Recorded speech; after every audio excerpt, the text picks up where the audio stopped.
তীব্র গতিতে ছুটে বেড়াচ্ছে ষাঁড়।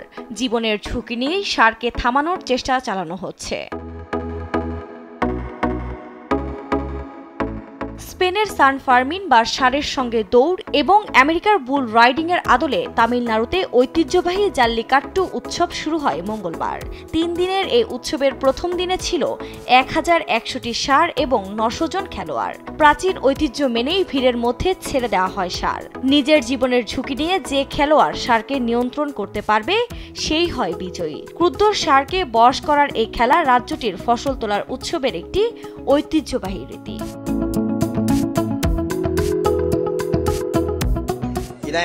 தேர்ட் டைம் வந்திருக்கேன். ஆன்லைன் ரெஜிஸ்டர் பண்ணி எல்லாம் மெடிக்கல் செக்அப் முடிச்சுட்டு கலந்துக்க போட்டியில கலந்துக்க ரொம்ப ஆர்வமா இருக்கும். நாங்க இந்த வருஷம் ரொம்ப நல்லபடியா அமையும், ஃபர்ஸ்ட் கலந்து நல்லபடியா அமையும் நினைச்சிட்டு இருக்கோம்।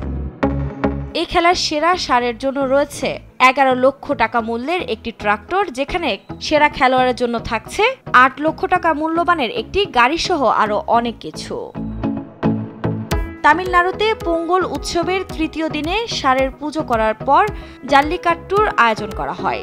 যদিও পশুপ্রেমীদের দাবি এই খেলায় ষাঁড়দের নির্যাতন করা হয়। এতে প্রতি বছর বহু মানুষের প্রাণহানির ঘটনাও ঘটে। এতে প্রথা বন্ধ করতে মামলা দায়ের হয় মাদ্রাজ হাইকোর্টে। Injuries so far were 25 injuries. So far we have some 25 injuries. 2 major injuries, but there will be no casualty or something like that. It is only of minor nature that can also be treated. 2006 সালে Madras high court এই খেলা নিষিদ্ধ বলে ঘোষণা করে। 2014 সালে supreme কোর্টও বন্ধ করার নির্দেশ দেয়। 2017 সালে তামিলনাড়ুতে নির্দেশের বিরোধিতা করে তুমুল বিক্ষোভের মুখে নিষেধাজ্ঞা তুলে নিতে বাধ্য হয় রাজ্য সরকার। আফরিন মৌ, নিউজ ডেস্ক, দেশ টিভি।